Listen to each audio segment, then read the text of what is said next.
ಸ್ಟಾರ್ಟೆಡ್ಸ್ ವೀಕ್ಷಕರೆಲ್ಲರಿಗೂ ನನ್ನ ನಮಸ್ಕಾರಗಳು. ಮೊದಲನೇದಾಗಿ ಒಂದು ವಿಷಯ ನಿಮ್ಗೆ ಹೇಳಕ್ಕೆ ಇಷ್ಟಪಡ್ತೀನಿ. ಏನಂತಂದರೆ, ದೀಪಾವಳಿ ಹಬ್ಬಕ್ಕೆ ಕುಬೇರ ಯಂತ್ರ ಸ್ಟಾಕ್ ಬಂದಿದೆ. ಯಾರ್ಯಾರು ಕುಬೇರ ಯಂತ್ರ ಪರ್ಚೇಸ್ ಮಾಡಬೇಕು ಅಂತಿದ್ದೀರಾ, ಆರ್ಡ್ರ್ ಮಾಡಬೇಕು ಅಂತಿದ್ದೀರಾ, ಖಂಡಿತವಾಗ್ಲೂ ಬೇಗ ಬೇಗ ಆರ್ಡ್ರ್ ಮಾಡ್ಕೊಳ್ಳಿ ಅಂತ ಹೇಳ್ತೀನಿ. ಯಾಕಂದರೆ ಅಕ್ಟೋಬರ್ 15ನೇ ತಾರೀಕು ಸ್ಟಾಕ್ ಕ್ಲೋಸ್ ಆಗುತ್ತೆ, ಕೊರಿಯರ್ ಕೂಡ ಸ್ಟಾಪ್ ಆಗುತ್ತೆ. ಅವತ್ತು ಏನೇನು ಅಲ್ಲಿವರೆಗೂ ಯಾರ್ಯಾರು ತೊಗೊಂಡಿರ್ತೀರಾ, ಯಾರ್ಯಾರು ಆರ್ಡ್ರ್ ಮಾಡಿರ್ತೀರ ಅವ್ರಿಗೆ ಮಾತ್ರನೇ ಕೊರಿಯರ್ ಹೋಗುತ್ತೆ ಅಂತ ಹೇಳೋವಂಥದ್ದು. ಅದಾದಮೇಲೆ ನಮಗೂ ಕೊರಿಯರ್ ಕಳ್ಸೋದಕ್ಕೆ ಅಷ್ಟೊಂದು ಟೈಮ್ ಇರೋದಿಲ್ಲ. ಅದ್ರ ಜೊತೆಗೆ ನಿಮಗೂ ಅದು ಅಂದರೆ ಟೈಮಿಗೆ ಸರಿಯಾಗಿ ದೀಪಾವಳಿ ಹಬ್ಬಕ್ಕೆ ಬಂದು ಸೇರದೇ ಇರೋದ್ರಿಂದ 15ನೇ ತಾರೀಕು ಲಾಸ್ಟ್ ಆಗುತ್ತೆ. ಅದರಿಂದ ಕುಬೇರ ಯಂತ್ರ ಸ್ಟಾಕ್ ಲಿಮಿಟೆಡ್ ಬಂದಿರೋವಂಥದ್ದು. ಯಾರ್ಯಾರಿಗೆ ಬೇಕು ಬೇಗ ಬೇಗ ಆರ್ಡ್ರ್ ಮಾಡ್ಕೊಳ್ಳಿ, ಆಫೀಸಿಗೆ ಕಾಲ್ ಮಾಡಿ ಪ್ರತಿಯೊಂದು ಡೀಟೇಲ್ಸು ತಿಳ್ಕೊಳ್ಳಿ ಅಂತ ಹೇಳ್ತೀನಿ. ಈ ತಿಂಗಳು ಅಕ್ಟೋಬರ್ ಮಾಸ ಭವಿಷ್ಯ ಹಾಕಿಲ್ಲ ಅಂತ ತುಂಬ ಜನ ಕಮೆಂಟ್ ಮಾಡ್ತಾಯಿದ್ರಿ, ಆಫೀಸ್ಗೆಲ್ಲ ಕಾಲ್ ಮಾಡಿ ಕೇಳ್ತಾಯಿದ್ರಿ. ಸ್ವಲ್ಪ ಬ್ಯುಸಿ ಇದ್ದಿದ್ದರಿಂದ ಅಕ್ಟೋಬರ್ ಮಾಸ ಭವಿಷ್ಯ ಹಾಕೋಕ್ಕಾಗಲಿಲ್ಲ. ಜೊತೆಗೆ ಮಾಸ ಭವಿಷ್ಯ ಯಾಕೆ ಹಾಕಲಿಲ್ಲ ನಾನು ಅಂತಂದರೆ, ಈ ಒಂದು ಅಕ್ಟೋಬರ್ ತಿಂಗಳು ಗುರು ಬದಲಾವಣೆ ಬೇರೆ ಆಗ್ತಾಯಿತ್ತು. ಸೊ ಎರಡರದ್ದು ಕಂಬೈನ್ ಮಾಡಿ ಒಂದೇ ಸಂಚಿಕೆ ಕೊಡೋಣ ಅಂತ. ಯಾಕಂದರೆ ನಾನು ತುಂಬ ವಿಡಿಯೋಸ್ ಮಾಡಿ ಸುಮ್ಮನೆ ಅದನ್ನು ಮಾಡಿ ಇದನ್ನು ಮಾಡಿ ಅದು ಇದು ಅಂತ ತುಂಬ ವಿಡಿಯೋಸ್ ಹಾಕೋದಿಲ್ಲ. ಯಾವುದು ಪ್ರೆಷಿಯಸ್ ಇರುತ್ತೆ, ಯಾವುದು ಒಳ್ಳೆ ಒಂದು ವಿಷಯ ನಿಮ್ಗೆ ತಲುಪಿಸ್ಬೇಕಾಗಿರುತ್ತೆ ಅಂಥ ವಿಡಿಯೋಸ್ ಮಾತ್ರ ನಾನು ಮಾಡೋದ್ರಿಂದ ಎರಡು ವಿಡಿಯೋ ಅವಶ್ಯಕತೆ ಇಲ್ಲ ಅಂತ ಅಂದ್ಬಿಟ್ಟು ಒಂದೇ ವಿಡಿಯೋದಲ್ಲೇ ಎರಡನ್ನೂ ನಿಮ್ಗೆ ಹೇಳ್ಕೊಡ್ತಾ ಇದ್ದೀನಿ. ಅಂದರೆ ಅಕ್ಟೋಬರ್ ತಿಂಗಳದು ಜೊತೆಗೆ ಗುರು ಬದಲಾವಣೆ ಆಗ್ತಾ ಇರೋವಂಥದ್ದು, ವಿಚಿತ್ರ ರೀತಿಯಲ್ಲಿ ಗುರು ಬದಲಾವಣೆ ಈ ಸರಿ ಆಗ್ತಾ ಇರೋವಂಥದ್ದು ಅಂತ ಹೇಳೋವಂಥದ್ದು. ಯಾಕಂದರೆ ಯಾವಾಗಲೂ ಗುರು ಒಂದು ಮನೆಯಿಂದ ಒಂದು ಮನೆಗೆ ಚೇಂಜ್ ಆಗೋದಕ್ಕೆ 1 ವರ್ಷ ಬೇಕಾಗ್ತಾ ಇತ್ತು. ಬಟ್ ಇವಾಗ ಏನಪ್ಪ ಅಂತಂದರೆ, ಇನ್ನು ನಾವು ಮೊನ್ನೆ ಗುರು ಬದಲಾವಣೆದು ಮೇ ತಿಂಗಳಲ್ಲೇನೋ ಹಾಕಿದ್ವಿ. ನೋಡಿದ್ರೆ ಮೇಯಿಂದ ಜೂನ್, ಜುಲೈ, ಆಗಸ್ಟ್, ಸೆಪ್ಟೆಂಬರ್ ಅಷ್ಟೇ. ಅಕ್ಟೋಬರ್ಗೆ ಮತ್ತೆ ಚೇಂಜ್ ಆಗಿ ಡಿಸೆಂಬರ್ವರೆಗೂ ಚೇಂಜ್ ಆಗ್ತಾ ಇರೋವಂಥದ್ದು. ಮಿಥುನ ರಾಶಿಯಿಂದ ಕರ್ಕಾಟಕ ರಾಶಿಗೆ ಪ್ರವೇಶ ಆಗ್ತಾ ಇರೋವಂಥದ್ದು. ಇದು ದಿಢೀರ್ ಬದಲಾವಣೆ ಅಂತ ಹೇಳೋವಂಥದ್ದು. ಮತ್ತೆ ಡಿಸೆಂಬರಲ್ಲಿ ಬ್ಯಾಕ್ ವಾಪಸ್ ರಿಟ್ರೋ ಆಗಿ ಹಿಂದಿನ ಮನೆಗೆ ಅಂದರೆ ಮಿಥುನ ಮನೆಗೆ ಹೋಗುವಂಥದ್ದು ಅಂತ.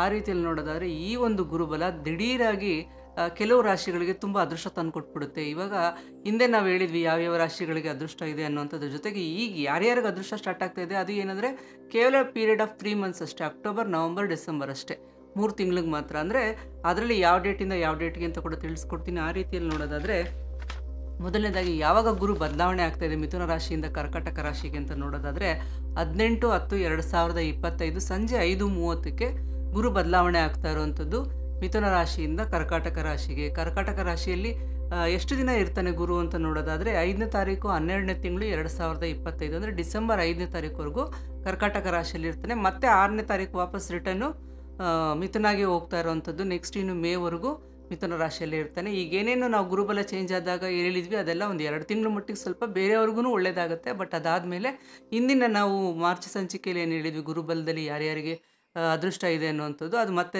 ಅವರಿಗೆ ಕಂಟಿನ್ಯೂ ಆಗುವಂಥದ್ದಾಗುತ್ತೆ.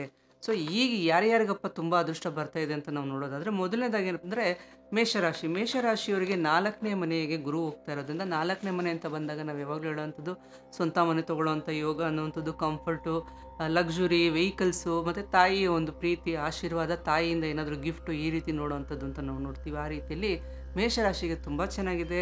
ಒಂದು ಒಳ್ಳೆ ರೀತಿಯಲ್ಲಿ ಕಂಫರ್ಟ್ ಲೈಫ್ ಕೊಡ್ತಾನೆ ಗುರು ಅಂತ ಹೇಳ್ಬೋದು. ಯಾಕಂದರೆ ಕರ್ಕಾಟಕ ರಾಶಿಯಲ್ಲಿ ಉಚ್ಚ ಗುರು ಅಂತ ಹೇಳೋವಂಥದ್ದು. ಅದರಿಂದ ಉಚ್ಚ ರಾಶಿಗೆ ಹೋದಾಗ 4ನೇ ಮನೆಗೆ ನಿಮಗೆ ತುಂಬ ಅದೃಷ್ಟ ಕೊಡುವಂಥದ್ದಾಗುತ್ತೆ. ಆ ರೀತಿಯಲ್ಲಿ ನೋಡುವಾಗ ನಿಮಗೇನು ಅಂಥ ತೊಂದರೆ ಇಲ್ಲ, ತುಂಬ ಚೆನ್ನಾಗಿದೆ. ಅದರಿಂದ ನಿಮಗೇನು ಪರಿಹಾರದ ಅವಶ್ಯಕತೆ ಇಲ್ಲ. ಆದರೂ ಒಂದು ಸಣ್ಣ ಪರಿಹಾರ ಅಂತ ನಾನು ಹೇಳ್ತೀನಿ. ಯಾಕಂದರೆ ಯಾವಾಗಲೂ ಏನಾದರೂ ಒಂದು ಒಳ್ಳೆ ನಡಿಬೇಕು ಅಂತಂದರೆ ಅದು ಕಂಟಿನ್ಯೂಸ್ ಆಗಿ ನಡ್ಕೊಂಡು ಹೋಗಬೇಕು. ಸೊ 2 ತಿಂಗಳಲ್ಲಿ ಏನೋ ಒಂದು ಬದಲಾವಣೆಯ ಒಂದು ಫಲ ಇರುತ್ತೆ. ನಿಮಗೆ ಅದೃಷ್ಟ ಯಾವ ಥರ ಕೊಡುತ್ತೆ ಅಂತ ನನಗೇನೇನು ಹೇಳಿದ್ದೀನಿ, ಮನೆ ತೊಗೊಳ್ಳೋವಂಥದ್ದು ಇರ್ಬೋದು, ಅಥವಾ ವೆಹಿಕಲ್ಸ್ ತೊಗೊಳ್ಳೋವಂಥದ್ದು ಇರ್ಬೋದು, ಅಥವಾ ಒಂದು ಕಂಫರ್ಟ್ ಝೋನು, ಟ್ರಿಪ್ಸು, ಈ ಥರ ಹೋಗುವಂಥದ್ದು ಯಾವ ಥರ ಇದ್ದರೂ ಕೂಡ ಒಂದು ಒಳ್ಳೆ ಅದೃಷ್ಟ ನಿಮ್ಗೆ ಸಿಗುವಂಥದ್ದಾಗುತ್ತೆ. ಅದಕ್ಕೊಂದು ಒಳ್ಳೆ ಪರಿಹಾರ ಏನಪ್ಪ ನಿಮಗೆ ಅಂತಂದರೆ, ಯಾರಾದರೂ ಬಡ ವಿದ್ಯಾರ್ಥಿಗಳಿರ್ಬೋದು ಅಥವಾ ಗೌರ್ಮೆಂಟ್ ಸ್ಕೂಲ್ಸ್ಗಳಲ್ಲಿ ತುಂಬ ಜನ ಬಡ ವಿದ್ಯಾರ್ಥಿಗಳಿರ್ತಾರೆ. ಹಳ್ಳಿಗಳಲ್ಲಿ ಪ್ರಾಥಮಿಕ ಶಾಲೆಗಳಲ್ಲಿ ಇರ್ಬೋದು, ಹಳ್ಳಿಯಲ್ಲಿ ಶಾಲೆಗಳಲ್ಲಿ ತುಂಬ ಬಡ ಮಕ್ಕಳು ಇರ್ತಾರೆ. ಅಂಥ ಮಕ್ಕಳಿಗೆ ನೀವೇನಾದರೂ ಸ್ಕೂಲ್ಗೆ ಸಂಬಂಧಪಟ್ಟಿದ್ದೇನಾದರೂ ಒಂದು ಕೊಡಿಸೋವಂಥದ್ದು, ನೋಟ್ಬುಕ್ಸ್ಗಳಿರ್ಬೋದು, ಪೆನ್ಸಿಲ್ಸು, ಪೆನ್ಸು, ಅಂದರೆ ಅವ್ರಿಗೆ ಏನು ಹೆಲ್ಪ್ ಆಗುತ್ತೆ. ಸ್ಟೂಡೆಂಟ್ಸ್ಗೆ ಯಾರಿಗೇ ಆದರೂ ಮಾಡ್ಬೋದು, ಚಿಕ್ಕ ಮಕ್ಕಳಿಗೆ ಮಾಡಬೇಕು ಅಂತೇನಿಲ್ಲ. ಎನಿ ಸ್ಟೂಡೆಂಟ್ಸ್, IAS ಓದೋವಂಥವ್ರು ಇರ್ಬೋದು, ಅಥವಾ ಇನ್ಯಾವುದೇ ಒಂದು ಬಡ ಅಂದರೆ ಬಡವ್ರ ಮನೇಲಿ ಹುಟ್ಟಿರೋವಂಥ ಮಕ್ಕಳು ಚೆನ್ನಾಗಿ ಓದ್ತಿರ್ತಾರೆ. ಅವ್ರ ತಂದೆ ತಾಯಿ ಕೈಯಲ್ಲಿ ಫೀಸ್ ಕಟ್ಟೋಕ್ಕಾಗಲ್ಲ, ಅವ್ರನ್ನ ಓದ್ಸೋಕ್ಕಾಗಲ್ಲ. ಅವ್ರಿಗೇನಾದರೂ ನೀವು ಸಹಾಯ ಮಾಡುವಂಥದ್ದು, ಈ ರೀತಿ ಏನಾದರೂ ಮಾಡಿದ್ರೆ ತುಂಬ ಒಳ್ಳೆ ರಿಸಲ್ಟ್ಸ್ ನಿಮಗೆ ಬರುತ್ತೆ. ನೆಕ್ಸ್ಟ್ ಬರ್ತಾ ಇರೋಂಥದ್ದು ವೃಷಭ ರಾಶಿ. ವೃಷಭ ರಾಶಿಗೆ ನಿಮ್ಮ ಅಣ್ಣ ತಮ್ಮಂದಿರ ಮಧ್ಯದಲ್ಲಿ ಏನಾದ್ರು ಜಗಳಗಳಾಗಿರುವಂಥದ್ದು ಇರ್ಬೋದು, ಅಥವಾ ಅಲ್ಲಿ ನಿಮಗೆ ಆಸ್ತಿ ಸಂಬಂಧಪಟ್ಟಂಗೆ ಹೊಡೆದಾಟಗಳಿರ್ಬೋದು, ಅಥವಾ ನೀವಿಬ್ಬರು ಮಾತುಗಳು ಬಿಟ್ಟಿರುವಂಥದ್ದು ಇರ್ಬೋದು. ಈ ರೀತಿ ಸಿಬ್ಲಿಂಗ್ಸ್ ಅಂತ ನಾವೇನು ಹೇಳ್ತೀವಿ, ಅವರ ಮಧ್ಯದಲ್ಲಿ ಒಂದು ಒಳ್ಳೆ ಏನಾದರೂ ತಂಟೆ ತಕರಾರುಗಳು, ಜಗಳಗಳಾಗಿದ್ದರೆ ಒಳ್ಳೆ ರೀತಿಯಲ್ಲಿ ಬಾಂಧವ್ಯ ಏರ್ಪಡುವಂಥದ್ದಾಗುತ್ತೆ. ಏನಾದರೂ ಒಂದು ಒಳ್ಳೆಯದು ನಿಮ್ಮ ಅಣ್ಣ ತಮ್ಮದಿರ ಮಧ್ಯೆ ನಡೆಯುವಂಥದ್ದಾಗುತ್ತೆ. ಅದರಿಂದ 50-50 ಅಂತ ಕನ್ಸಿಡರ್ ಆಗುತ್ತೆ. ಇದು ಕೆಟ್ಟದ್ದು ಅಲ್ಲ, ಒಳ್ಳೆಯದು ಅಲ್ಲ. ಏನಾದರೂ ಒಂದು ಸಮಾಧಾನಕರವಾಗಿರುವಂಥದ್ದು ಅನ್ನೋಂಥದ್ದು. ನೆಕ್ಸ್ಟ್ ಬರುವಂಥದ್ದು ಮಿಥುನ ರಾಶಿಗೆ ಬಂಪರ್ ಅಂತ ಹೇಳ್ತೀನಿ. ಮಿಥುನ ರಾಶಿಯವರಿಗೆ ಅದೃಷ್ಟ ಕೂಡ ಬಂದಿರುವಂಥದ್ದು within A period of 2.5 months, ಏನು ಇವಾಗ 18ರಿಂದ ಡಿಸೆಂಬರ್ 5ನೇ ತಾರೀಕು ಒಳಗಡೆ ನಿಮ್ಗೇನಾದರೂ ಒಂದು ಒಳ್ಳೇದು ಅಂದರೆ ಮದುವೆ ಸೆಟ್ ಆಗುವಂಥದ್ದು ಫ್ಯಾಮಿಲಿಯಲ್ಲಿ ಏನಾದರೂ ಒಂದು ಒಳ್ಳೇದು ನಡೆಯುವಂಥದ್ದು ಇರ್ಬೋದು, ಹಣಕಾಸಿನ ಒಂದು ಅಭಿವೃದ್ಧಿ ಇರ್ಬೋದು, ಇದೆಲ್ಲ ತುಂಬ ಚೆನ್ನಾಗಾಗುತ್ತೆ. ದಿಢೀರಂತ ದುಡ್ಡು ಬರೋವಂಥದ್ದು ಅಥವಾ ನೀವೆಲ್ಲ ಇನ್ವೆಸ್ಟ್ಮೆಂಟ್ ಮಾಡಿರ್ತೀರ ಅದು ಪ್ರಾಫಿಟ್ ಆಗಿ ಜಾಸ್ತಿ ಬರುವಂಥದ್ದು, ಈ ರೀತಿ ಆಗೋದ್ರಿಂದ ನಿಮಗೆ ತುಂಬ ಚೆನ್ನಾಗಿದೆ. ಮಿಥುನ ರಾಶಿಯವರಿಗೆ ಎಕ್ಸಲೆಂಟ್ ಅಂತ ಹೇಳ್ತೀನಿ. ನೆಕ್ಸ್ಟ್ ಬರುವಂಥದ್ದು ಕರ್ಕಾಟಕ ರಾಶಿ.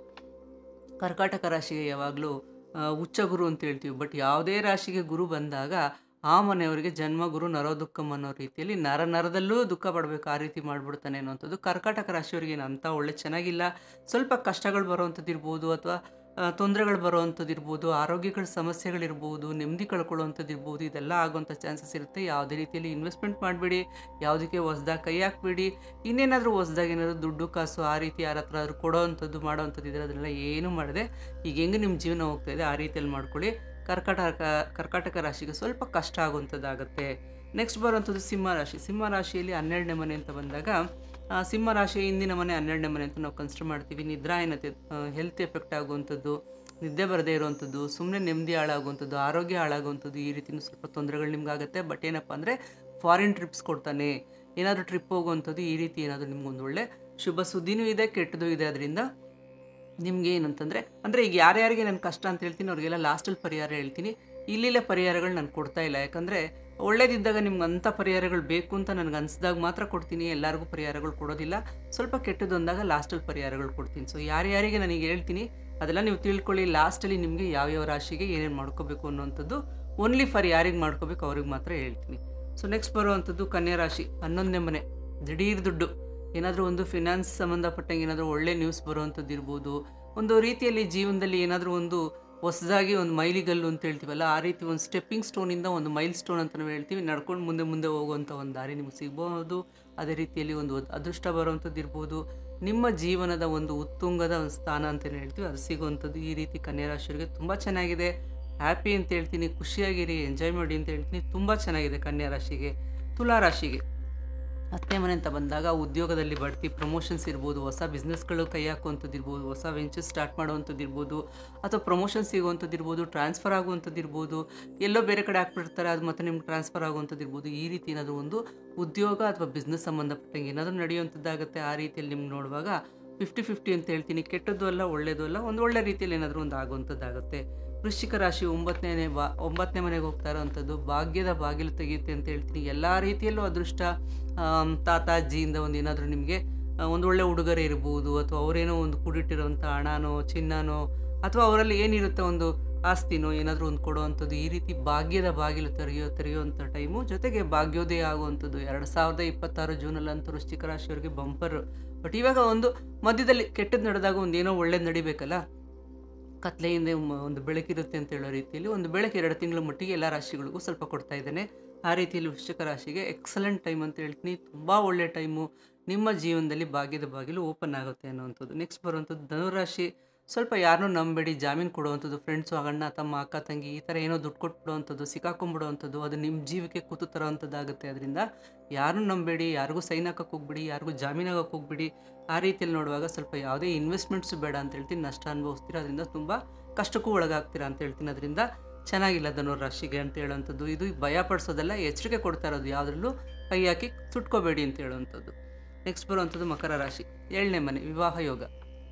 ತುಂಬ ವರ್ಷದಿಂದ ಗಂಡು ಹೆಣ್ಣು ನೋಡ್ತಾ ಇರ್ತೀರ, ಹೆಣ್ಣು ಗಂಡು ನೋಡ್ತಾ ಇರ್ತೀರ, ಸೆಟ್ ಆಗ್ತಿರಲ್ಲ ಅನ್ನೋಂಥವ್ರಿಗೂ ಕೂಡ ಮದುವೆ ಸೆಟ್ ಆಗುವಂಥ ಯೋಗ, ಅಥವಾ ಡಿವೋರ್ಸ್ವರೆಗೂ ಬಂದುಬಿಟ್ಟಿರುತ್ತೆ, ಗಂಡ ಹೆಂಡತಿ ಜಗಳ ಮಾಡಿ ಸಪ್ರೇಷನ್ಸ್ ಆಗಿರ್ತೀರ, ಅವರು ಕೂಡ ಒಂದಾಗುವಂಥ ಒಂದು ಒಳ್ಳೆ ಟೈಮ್ ಬರುವಂಥದ್ದು, ಎಂಗೇಜ್ಮೆಂಟ್ಗಳಾಗುವಂಥದ್ದು. ಈ ರೀತಿಯಲ್ಲಿ ಜೀವನದಲ್ಲಿ ಏನಾದರೂ ಒಂದು ಒಳ್ಳೆ ರೀತಿಯಲ್ಲಿ ನಿಮ್ಮ ಜೀವನ ಅಂದರೆ ಈ ಬಾಲ್ಯದಿಂದ ಒಂದು ಯೌವನದವರೆಗೂ ಒಂದು ಏನು ಇರುತ್ತೆ ಆ ಸ್ಟೇಜ್ ಮುಗಿಸಿ ನೆಕ್ಸ್ಟ್ ಮದುವೆ ಅಂತ ನೀವೇನು ಹೋಗ್ತೀರಾ, ಆ ಒಂದು ಆ ಒಂದು ಲೈಫ್, ಸೆಕೆಂಡ್ ಲೈಫ್ ನಿಮಗೆ ಸ್ಟಾರ್ಟ್ ಆಗುವಂಥದ್ದಾಗುತ್ತೆ. ಸೊ ತುಂಬ ಚೆನ್ನಾಗಿದೆ ಮಕರ ರಾಶಿಯವರಿಗೆ, ತೊಂದರೆ ಇಲ್ಲ ಅಂತ ಹೇಳ್ತೀನಿ. ನೆಕ್ಸ್ಟ್ ಬರುವಂಥದ್ದು ಕುಂಭರಾಶಿ. 6ನೇ ಮನೆ. ಆರೋಗ್ಯದಲ್ಲಿ ಏನಾದರೂ ಡಿಸ್ಟರ್ಬೆನ್ಸ್ ಇದ್ದರೆ ಹೋಗುತ್ತೆ. ಅದೇ ರೀತಿಯಲ್ಲಿ ನಿಮಗೆ ಶತ್ರುಗಳು ನಾಶ ಆಗುವಂಥದ್ದು, ಯಾರಾದರೂ ನಿಮಗೆ ಶತ್ರುಗಳು ಇರ್ತಾರೆ, ಏನಪ್ಪ ತುಂಬ ಕಾಟ ಕೊಡ್ತಿರ್ತಾರೆ, ಶತ್ರುನಾಶಕ್ಕೆ ಏನು ಮಾಡಬೇಕು ಅಂದರೆ ಏನು ಮಾಡಿಬಿಡಿ, ಅವರೇ ಹೋಗ್ಬಿಡ್ತಾರೆ. ಆ ರೀತಿಯಲ್ಲೂ ಒಂದು ಟೈಮ್ ಬರುತ್ತೆ ಅಂದರೆ ಈ ರೀತಿಯೇ ಆಗುವಂಥದ್ದು. 6ನೇ ಮನೆಯಲ್ಲಿ ಏನಾದರೂ ಸೂರ್ಯ ಈ ರೀತಿಯಲ್ಲಿ ಗುರು ಈ ರೀತಿ ಬಂದಾಗ ಶತ್ರುನಾಶ ಆಗುವಂಥದ್ದಾಗುತ್ತೆ. ಅದರಿಂದ ಆಟೋಮೆಟಿಕ್ ಶತ್ರುಗಳು ಹೋಗ್ಬಿಡ್ತಾರೆ ಅಂತ ಹೇಳ್ತೀನಿ. ಸ್ವಲ್ಪ ಹೆಲ್ತ್ ಡಿಸ್ಟರ್ಬೆನ್ಸ್ ಇದ್ದರೆ ಅದು ಕೂಡ ಸರಿ ಹೋಗುವಂಥದ್ದಾಗುತ್ತೆ. ಮೆಡಿಕಲಿ ಸಂಬಂಧಪಟ್ಟಂಗೆ ಏನೋ ಟ್ರೀಟ್ಮೆಂಟ್ಸ್ ತೊಗೋತಿರ್ತೀರ ಅಂತಂದರೆ ನಿಮ್ಗೆ ಒಳ್ಳೆ ರೀತಿಯಲ್ಲಿ ಬೆನಿಫಿಟ್ ಆಗುತ್ತೆ ಅಂತ ಹೇಳುವಂಥದ್ದು. ಸೊ ಅದರಿಂದ ನಿಮಗೂ ಕೂಡ 50-50 ಅಂತ ಹೇಳುವಂಥದ್ದು. ಕೊನೆಯದಾಗಿ ಮೀನರಾಶಿ. ಮೀನರಾಶಿಯವರಿಗೆ ಏನಂದರೆ ಪೂರ್ವ ಪುಣ್ಯ, ಸಂತಾನ ಭಾಗ್ಯ. ಪೂರ್ವ ಪುಣ್ಯ ಅಂತ ಬಂದಾಗ ನಿಮ್ಮ ಪೂರ್ವ ಜನ್ಮದ ಪುಣ್ಯದಲ್ಲಿ ನೀವೇನಾದರೂ ಸಂಪಾದನೆ ಮಾಡಿ ಗಂಡು ತೊಗೊಂಬಂದಿದ್ರೆ ಅದು ಇವಾಗ ಮೆಚುರಿಟಿಯಾಗಿ ನಿಮ್ಮ ಕೈಯಲ್ಲಿ ಚೆನ್ನಾಗಿ ಹಣ ಸೇರೋವಂಥದ್ದು, ನಿಮ್ಮ ಪುಣ್ಯ ನಿಮ್ಮ ಕೈ ಸೇರೋವಂಥದ್ದು. ಯಾವುದ್ರಲ್ಲಿ ಪುಣ್ಯ ಮಾಡಿರ್ತೀರೋ ಆ ಪುಣ್ಯ ವಾಪಸ್ ನಿಮಗೆ 100ರಷ್ಟು ಬರುತ್ತೆ ಅಂತ ಹೇಳುವಂಥದ್ದು. ದಿಢೀರ್ ಶ್ರೀಮಂತಿಕೆ ಬರ್ಬೋದು, ದಿಢೀರ್ ಒಂದು ಒಳ್ಳೆ ರೀತಿಯಲ್ಲಿ ನಿಮಗೇನೋ ಆಗ್ಬೋದು, ದಿಢೀರ್ ಅಂತ ಆಸ್ತಿ ತೊಗೊಳ್ಳೋವಂಥ ಒಂದು, ನೀವೇ ಅಂದ್ಕೊಂಡಿರಲ್ಲ ಮನೆ ತೊಗೋಬೇಕು ಆಸ್ತಿ ತೊಗೋಬೇಕು ಅಂತ, ದಿಢೀರ್ ಅಂತ ತೊಗೊಳ್ಳೋವಂಥ ಒಂದು ಟೈಮ್ ಬಂದುಬಿಟ್ಟಿರುತ್ತೆ ನಿಮಗೆ ಗೊತ್ತಿಲ್ಲದೆ ಇರೋ ರೀತಿಯಲ್ಲಿ. ಆ ರೀತಿ ಮೀನರಾಶಿಯವ್ರಿಗೆ ಒಳ್ಳೆಯದು. ಇನ್ನೂ ತುಂಬ ಸಂತಾನಕ್ಕೆ ಏನಾದ್ರು ಟ್ರೈ ಮಾಡ್ತಿರ್ತೀರಾ, ಮಕ್ಕಳೇ ಆಗ್ತಿಲ್ಲ, ಯಾವ ರೀತಿಯಲ್ಲೂ ಕೂಡ ಟ್ರೀಟ್ಮೆಂಟ್ಸ್ಗಳು ವರ್ಕ್ ಆಗ್ತಿಲ್ಲ, ಅಥವಾ ಬೇರೆ ಏನಾದರೂ ಈಗ ನಿಮಗೆ ಮಕ್ಕಳು ಸಂಬಂಧಪಟ್ಟಂಗೆ ಏನಾದರೂ ಯೋಚನೆ ಮಾಡ್ತಿರ್ತೀರ ಅಂದರೆ ಟೈಮ್ ಎಕ್ಸಲೆಂಟ್ ಆಗಿದೆ. ಸೊ ಮೀನರಾಶಿಯವರಿಗೆ ತುಂಬ ಟೈಮ್ ಚೆನ್ನಾಗಿದೆ ಅಂತ ಹೇಳ್ತೀನಿ. ಸೊ ಈ ರೀತಿಯಲ್ಲಿ ಈಗ ನಾನು 12 ರಾಶಿಗೂ ಹೇಳಿರೋವಂಥದ್ರ ಜೊತೆಗೆ ಈಗ ಯಾರ್ಯಾರ ರಾಶಿಗೆ ಕೆಟ್ಟದಿದೆ ಅವ್ರಿಗೆ ಏನು ಮಾಡ್ಕೋಬೇಕು ಅಂತ ಹೇಳ್ತೀನಿ. ಬೇರೆ ರಾಶಿಯವರು ಏನು ಮಾಡ್ಕೊಳ್ಳೋ ಅವಶ್ಯಕತೆ ಇಲ್ಲ. ಟೈಮ್ ಚೆನ್ನಾಗಿದೆ. ಹಂಗೂ ಏನಾದ್ರು ಮಾಡಬೇಕು ಅಂದರೆ ಅನಾಥಾಶ್ರಮಗಳಿಗೆ, ವೃದ್ಧಾಶ್ರಮಗಳಿಗೆ ಸ್ವಲ್ಪ ಅನ್ನದಾನಕ್ಕೆ ಏನಾದರೂ ವ್ಯವಸ್ಥೆ ಮಾಡಿಕೊಡಿ ಅಂತ ಹೇಳ್ತೀನಿ. ದುಡ್ಡು ಕಾಸು ಯಾರಿಗೂ ಕೊಡಬೇಡಿ. ಅನ್ನದಾನಕ್ಕೆ ಏನು ಅಕ್ಕಿ ಬೇಕಾ ಅಥವಾ ಏನು ಊಟಕ್ಕೆ ಸಂಬಂಧಪಟ್ಟಂಗೆ ಬೇಕೋ ಅದನ್ನು ತಕ್ಕೊಡಿ ಅಂತ ಹೇಳ್ತೀನಿ. ದೇವಸ್ಥಾನಗಳಲ್ಲೂ ಕೂಡ ಏನಾದರೂ ಅನ್ನದಾನ ಸೇವೆಗೆ ಏನಾದರೂ ನೀವು ಹೆಲ್ಪ್ ಮಾಡಿ ಅಂತ ಹೇಳ್ತೀನಿ. ಎಲ್ಲೇ ಆದರೂ ದುಡ್ಡುಗಳನ್ನ ಕೊಡೋಕ್ಕೆ ಹೋಗಬೇಡಿ ನೀವು. ದೇವಸ್ಥಾನ ಇರಲಿ ಅಥವಾ ಅನಾಥಾಶ್ರಮಗಳಿರಲಿ, ವೃದ್ಧಾಶ್ರಮಗಳಿರಲಿ, ಯಾವುದೇ ರೀತಿಯಲ್ಲೂ ಹಣಕಾಸಿನ ಒಂದು ಇಟ್ಕೊಳ್ಳೋಕ್ಕೆ ಹೋಗ್ಬಿಡಿ ಅಂತ ಹೇಳ್ತೀನಿ. ನೀವು ಏನೇ ಕೊಡಿಸ್ಬೇಕು ಅಂತಂದ್ರೆ ಊಟಕ್ಕೆ ಸಂಬಂಧಪಟ್ಟಂಗೆ, ಅನ್ನದಾನಕ್ಕೆ ಸಂಬಂಧಪಟ್ಟಂಗೆ ಏನಾದರೂ ಕೊಡಿಸ್ಬೇಕು ಅಂದರೆ ನೀವೇನು ಅಂದ್ಕೊಂಡಿರ್ತೀರ ಆ ರೀತಿಯಲ್ಲಿ ಊಟಕ್ಕೆ ಸಂಬಂಧಪಟ್ಟಿದ್ದು ಏನು ಬೇಕಾದ್ರೂ ಕೊಡಿಸಿ. ಆದರೆ ದುಡ್ಡು ಮಾತ್ರ ಯಾವುದೇ ರೀತಿಯಲ್ಲೂ ಯಾವ ದೇವಸ್ಥಾನಕ್ಕೂ ಆಗಲಿ, ಮನೆಗೂ ಆಗಲಿ, ಅಂದರೆ ವೃದ್ಧಾಶ್ರಮಗಳಿಗೂ ಆಗಲಿ ಕೊಡಬೇಡಿ ಅಂತ ಹೇಳ್ತೀನಿ. ಯಾಕಂದರೆ ಯಾರನ್ನೂ ಹೆಂಗೆ ನಂಬಾರ್ದು, ನಾವು ಕೊಡೋವಂಥ ಸೇವೆಗಳು ಅದಕ್ಕೆ ಮೀಸಲಾಗಿರ್ಬೇಕು. ನೀವು ಕೊಡೋ ದುಡ್ಡು ಎಲ್ಲಿ ಹೋಗುತ್ತೆ ಅಂತ ಯಾರಿಗೂ ಗೊತ್ತಿರೋದಿಲ್ಲ. ಆ ಒಂದು ಪುಣ್ಯ ನಿಮಗೆ ಬರುತ್ತೋ ಇಲ್ವೋ ಅನ್ನೋದು ಗೊತ್ತಿಲ್ಲ. ಅದರಿಂದ ನೀವೇನು ಮಾಡಬೇಕು ಅಂತಿದ್ರೆ ಅದನ್ನು ಕರೆಕ್ಟಾಗಿ ಮಾಡಿ ಅಂತ ಹೇಳ್ತೀನಿ. ಆ ರೀತಿಯಲ್ಲಿ ಕರ್ಕಾಟಕ ರಾಶಿಯವರು, ಸಿಂಹ ರಾಶಿಯವರು, ಧನುರಾಶಿಯವರು ಸ್ವಲ್ಪ ಕೇರ್ಫುಲ್ಲಾಗಿರಲಿ ಅಂತ ಹೇಳ್ತೀನಿ. ಈ ಕೇರ್ಲೆಸ್ಸೇ ಆಯಿತು ಅಂತಂದರೆ ಏನಂದರೆ ಎಲ್ಲ ಸಮಸ್ಯೆ ನಿಮಗೆ ಹುಡ್ಕೊಂಡು ಬರುತ್ತೆ. ಅದೇನೋ ಹೇಳ್ತಾರೆ, ತಟ್ಟಿ ಬಂದು ಒದಿತಾರೆ ಅಂದ್ಬಿಟ್ಟು ಆ ರೀತಿಯಲ್ಲಿ ಬಂದು ಬಾಗಿಲು ತಟ್ಟು ಬಂದು ಒದಿಯೋಂಥ ಟೈಮ್ ಇರುತ್ತೆ. ಅದರಿಂದ ಕರ್ಕಾಟಕ, ಸಿಂಹ, ಧನುರಾಶಿ ಕೇರ್ಫುಲ್ಲಾಗಿರಿ. ಈ 2.5 ತಿಂಗಳು ತುಂಬ ಎಚ್ಚರಿಕೆ ಬೇಕು. ಯಾವುದೇ ರೀತಿಯಲ್ಲಿ ಯಾರನ್ನೂ ನಂಬಕ್ಕೆ ಹೋಗ್ಬಿಡಿ, ಏನು ಹೊಸ್ದಾಗಿ ಮಾಡೋಕ್ಕೆ ಹೋಗ್ಬಿಡಿ ಅಂತ ಹೇಳ್ತೀನಿ. ನಿಮಗೇನು ನಾನು ಪರಿಹಾರ ಏನು ಕೊಡ್ತೀನಪ್ಪ ಅಂತಂದರೆ, ಸ್ವಲ್ಪ ಆದಷ್ಟು ಯೆಲ್ಲೋ ಕಲರ್ಸ್ ಬಟ್ಟೆಗಳನ್ನ ಯೂಸ್ ಮಾಡೋಕ್ಕೆ ಸ್ಟಾರ್ಟ್ ಮಾಡಿ. ಪ್ರತಿದಿನ ಶ್ರೀಗಂಧ ಅಥವಾ ಚಂದನ ಅಂತ ನಾವೇನು ಹೇಳ್ತೀವಿ ಅದನ್ನು ಹಣೆಗೆ ಇಟ್ಕೊಳ್ಳೋಂಥದ್ದನ್ನು ಮಾಡಿ. ಸ್ವಲ್ಪ ಮಟ್ಟಿಗೆ ನಿಮಗೆ ಕಾಮ್ನೆಸ್ ಬರುತ್ತೆ. ಯಾವುದೇ ರೀತಿಯಲ್ಲೂ ತೊಂದರೆಗಳು ಬಂದರೆ ಸರಿ ಹೋಗುವಂಥದ್ದಾಗುತ್ತೆ. ಅದ್ರ ಜೊತೆಗೆ ಸ್ವಲ್ಪ ಸ್ಕೂಲ್ ಚಿಲ್ಡ್ರನ್ಸು ಅಥವಾ ಎಜುಕೇಷನ್ ಸಂಬಂಧಪಟ್ಟಂಗೆ ಯಾರಿಗಾದರೂ ನೀವು ಸಹಾಯ ಮಾಡೋಕ್ಕೆ ನಿಮಗೆ ಪುಣ್ಯ ಬಂದರೆ, ಯಾಕಂದರೆ ಎಲ್ರಿಗೂ ಆ ಯೋಗ ಬರಲ್ಲ. ನಾವು ಮಾಡ್ತೀವಿ ಅಂತ ಹೋದ್ರೂ ಕೂಡ ನಮಗೆ ಆ ಪುಣ್ಯಗಳಿಲ್ಲ ಅಂತಂದರೆ ನಾವು ಮಾಡೋಕ್ಕಾಗಲ್ಲ. ಅದರಿಂದ ನಿಮ್ಗೆ ಎಷ್ಟಾಗುತ್ತೋ ಅಷ್ಟು ಸ್ಟೂಡೆಂಟ್ಸ್ಗೆ ಹೆಲ್ಪ್ ಮಾಡಿ ಅಂತ ಹೇಳ್ತೀನಿ. ವಿದ್ಯಾಭ್ಯಾಸಗಳಿಗೆ ಸಹಾಯ ಮಾಡಿ ಅಂತ ಹೇಳ್ತೀನಿ.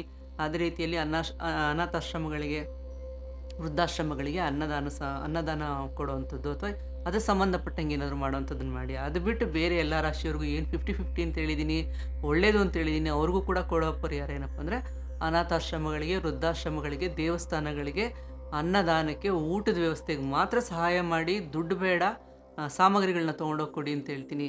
ಎಲ್ರಿಗೂ ಪರಿಹಾರಗಳು ಹೇಳಿದ್ದೀನಿ ಯಾವ ಥರ ಮಾಡ್ಕೋಬೇಕು ಅನ್ನೋಂಥದ್ದು. ಗುರು ಬದಲಾವಣೆ ಯಾವ ಅದೃಷ್ಟ ತಂದು ಕೊಡುತ್ತೆ, ಯಾರಿಗೇನು ತಂದು ಕೊಡುತ್ತೆ ಅನ್ನೋ 12 ರಾಶಿಯ ಭವಿಷ್ಯನ ಈ ಅಕ್ಟೋಬರ್ ತಿಂಗಳಿಂದ ಡಿಸೆಂಬರ್ವರೆಗೂ ಯಾವ ಥರ ಇರುತ್ತೆ ಅಂತ ಹೇಳಿದ್ದೀನಿ. ಅದರಿಂದ ಪ್ರತಿಯೊಬ್ಬರು ಇದನ್ನು ಫಾಲೋ ಮಾಡಿ ಅಂತ ಹೇಳ್ತೀನಿ. ನಾನು ಹೇಳಿರೋ ರೆಮಿಡೀಸ್ ನಿಮಗೆ ತುಂಬ ಚೆನ್ನಾಗಿ ವರ್ಕ್ ಆಗುತ್ತೆ. ಇನ್ಸ್ಟೆಂಟ್ ರೆಮಿಡೀಸ್ ಹೇಳಿದ್ದೀನಿ, ಅದರಿಂದ ಮಾಡ್ಕೊಳ್ಳಿ ಅಂತ ಹೇಳ್ತೀನಿ. ಅದ್ರ ಜೊತೆಗೆ ಒಂದು ಸಣ್ಣ ವಿಷಯ ನಿಮ್ಗೆ ಏನಪ್ಪ ಹೇಳಬೇಕು ಅಂತಂದರೆ, ಇನ್ನೇನು ಇವಾಗ ದೀಪಾವಳಿ ಬರ್ತಾ ಇದೆ. ಸೊ ಕುಬೇರ ಯಂತ್ರ ಸ್ಟಾಕ್ ಆಲ್ರೆಡಿ ಬಂದಿದೆ. 15ನೇ ತಾರೀಕು ಕ್ಲೋಸ್ ಆಗಿ ಹೋಗ್ಬಿಡುತ್ತೆ. ಆಲ್ರೆಡಿ ಸ್ಟಾರ್ಟ್ ಆಗಿದೆ ಕೇಳೋದಕ್ಕೆ. ಅದೇ ರೀತಿಯಲ್ಲಿ ಆರ್ಡರ್ಸ್ ಎಲ್ಲ ಬರೋಕ್ಕೆ ಸ್ಟಾರ್ಟ್ ಆಗೋಗಿದೆ. 15ನೇ ತಾರೀಕು ಸ್ಟಾಕ್ ಔಟ್ ಆಗೋಗುತ್ತೆ. ಆವತ್ತಿಂದ ಕೊರಿಯರ್ ಕೂಡ ಸ್ಟಾಪ್ ಆಗೋಗುತ್ತೆ. ಯಾರಿಗೆ ಬೇಕು ಅಂದರೆ ಕುಬೇರ ಯಂತ್ರ ಇಮಿಡಿಯೇಟಾಗಿ ಆರ್ಡ್ರ್ ಮಾಡ್ಕೊಳ್ಳಿ. ಆಫೀಸಿಗೆ ಫೋನ್ ಮಾಡಿ ಡೀಟೇಲ್ಸ್ ಎಲ್ಲ ತಿಳ್ಕೊಳ್ಳಿ. ಅದೇ ರೀತಿಯಲ್ಲಿ ಆದಷ್ಟು ಬೇಗ ಕುಬೇರ ಯಂತ್ರನ ನೀವು ದೀಪಾವಳಿಗಿಂತ ಮುಂಚೆನೇ ತರಿಸ್ಕೊಂಡು ದೀಪಾವಳಿ ಹಬ್ಬದಲ್ಲಿ ಪೂಜೆ ಮಾಡಿ ಅಂತ ಹೇಳ್ತೀನಿ. ಇನ್ನು ಪೂಜೆಯ ಸಮಯ ಮತ್ತು ಒಂದು ಲಕ್ಷ್ಮಿ ಕೂರಿಸುವಂಥದ್ದು, ಅಂಗಡಿ ಪೂಜೆ, ಮನೆ ಪೂಜೆ, ವೆಹಿಕಲ್ಸ್ ಪೂಜೆ, ಅದೇ ರೀತಿಯಲ್ಲಿ ಈ ಒಂದು ಕುಬೇರ ಯಂತ್ರ ಯಾರ್ಯಾರು ಸ್ಥಾಪನೆ ಮಾಡಿದರೆ, ಈಗ ತೊಗೊಂಡವ್ರು ಯಾವಾಗ ಸ್ಥಾಪನೆ ಮಾಡಬೇಕು ಅನ್ನೋವಂಥ ಒಂದು ಶುಭ ಲಗ್ನ ಏನಿದೆ, ಆ ಒಂದು ಶುಭ ಲಗ್ನದ ಟೈಮ್ನ ನೆಕ್ಸ್ಟ್ ವಿಡಿಯೋಲಿ ದೀಪಾವಳಿ ಒಂದು ಸಂಚಿಕೆಯಲ್ಲಿ ಹೇಳ್ತೀನಿ. ಬಟ್ ಇವಾಗ ಯಾಕೆ ನಿಮ್ಗೆ ಇದನ್ನು ಹೇಳ್ತಾ ಇದ್ದೀನಿ ಅಂದರೆ, ಆದಷ್ಟು ಬೇಗ ಕುಬೇರ ಯಂತ್ರ ಆರ್ಡ್ರ್ ಮಾಡ್ಕೊಳ್ಳಿ. ಸ್ಟಾಕ್ ಬಂದಿದೆ. ಪ್ರತಿಯೊಬ್ಬರು ಏನು ಯಾರ್ಯಾರು ಖರೀದಿ ಮಾಡಬೇಕು ಅಂತಿದ್ದೀರಾ ಖಂಡಿತವಾಗ್ಲೂ ಬೇಗ ಆರ್ಡ್ರ್ ಮಾಡಿ ಅಂತ ಹೇಳ್ತೀನಿ. 15ನೇ ತಾರೀಕು ಸ್ಟಾಪ್ ಆಗೋಗುತ್ತೆ ಮತ್ತು ಸ್ಟಾಕು ಕೂಡ ಕ್ಲೋಸ್ ಆಗೋಗುತ್ತೆ. ಆಮೇಲೆ ಕೊರಿಯರ್ ಬರೋದಿಲ್ಲ. ಯಾಕಂದರೆ ತುಂಬ ಲಿಮಿಟೆಡ್ ಟೈಮ್ ಇರೋದ್ರಿಂದ ನಿಮಗೆ ಸೇರೋದು ಇಲ್ಲ ಆಮೇಲೆ ಕಳಿಸಿದ್ರಿಂದ 15ನೇ ತಾರೀಕು ಅಷ್ಟರಲ್ಲಿ ಆರ್ಡ್ರ್ ಮಾಡಿ ತರಿಸ್ಕೊಳ್ಳಿ ಅಂತ ಹೇಳ್ತೀನಿ. ಕೊರಿಯರ್ ಪ್ರತಿಯೊಬ್ಬರಿಗೂ 15ನೇ ತಾರೀಕು ಒಳಗಡೆ ತಲುಪೋ ರೀತಿಯಲ್ಲಿ ನಾವು ವ್ಯವಸ್ಥೆ ಮಾಡಿಕೊಡ್ತೀನಿ. ಆ ರೀತಿಯಲ್ಲಿ ಏನಾದರೂ ಬೇಕು ಡೀಟೇಲ್ಸ್ ಅಂದರೆ ಆಫೀಸಿಗೆ ಕಾಲ್ ಮಾಡಿ ಅಂತ ಹೇಳ್ತೀನಿ. ಮತ್ತು ದೀಪಾವಳಿ ಒಂದು ಏನು ಶುಭ ಸಮಯ ಇದೆ, ಆ ಒಂದು ದೀಪಾವಳಿಯ ಲಗ್ನ, ಶುಭ ಸಮಯದ ಲಗ್ನ, ಪೂಜೆಯ ಲಗ್ನದೊಂದು ವಿಡಿಯೋದೊಂದಿಗೆ ನಿಮ್ಮೆಲ್ಲರನ್ನೂ ಭೇಟಿ ಮಾಡ್ತೀನಿ. ಅಲ್ಲಿವರೆಗೂ ಎಲ್ರಿಗೂ ಒಳ್ಳೆಯದಾಗಲಿ ಅಂತ ಹೇಳ್ತೀನಿ. ನಮಸ್ತೆ.